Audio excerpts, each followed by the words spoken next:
பிரியமானவர்களே, வாழ்வின் வெளிச்சம் வேத வசனத்தின் மூலமாக உங்களை சந்திப்பதில் மகிழ்ந்த மகிழ்ச்சி. இந்த நாளுக்குரிய வேத வசனம் ரோமர் 8ஆம் அதிகாரம் 30வது வசனத்தின் பின்பகுதியில் பார்க்கிறோம். எவர்களை நீதிமான்களாக்கினாரோ அவர்களை மகிமைப்படுத்தியும் இருக்கிறார்.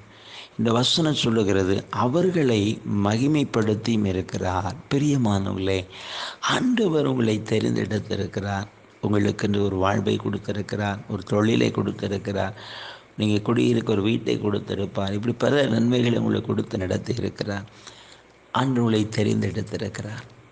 உங்களை முன்குறித்து உங்களை பேர் சொல்லி அழைத்து தமக்கென்று தெரிந்தெடுத்திருக்கிறார். அதற்கு நோக்கம் அப்படின்னா உங்களை மகிமைப்படுத்தணும். ஆண்டவர் உங்களை மகிமைப்படுத்தி உங்களில் அவர் மகிமைப்படுகிறவராக இருக்கிறார். இன்றைக்கு இந்த வேத வசனம் சொல்லுகிறது, பிரியமானவர்களே, எவர்களை நீதிமான்களாக்கினாரோ அவர்களை மகிமைப்படுத்தியும் இருக்கிறான்னு சொல்லி ஆண்டவராகிய இயேசு கிறிஸ்து தம்முடைய இரத்தத்தினாலே உங்களை நீதிமான்களாக்கி இருக்கிறார். இயேசு கிறிஸ்துவின் இரத்தத்தினால் கழுவப்பட்ட நீங்கள், அவருடைய வசனத்தினால் உங்களை காத்து கொண்ட நீங்கள் நீதிமான்கள். உங்களை அவர் மகிமைப்படுத்துகிறார்.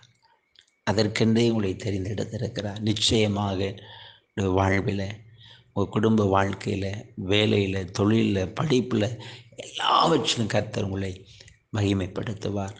உங்களிலே அவர் மகிமைப்படுவார். நாம் ஜெபிப்போம். நன்றி தகப்பனே, இந்த வார்த்தையை கேட்கிற ஒவ்வொரு பிள்ளைகளுக்காக நான் ஜெபிக்கிறப்பா.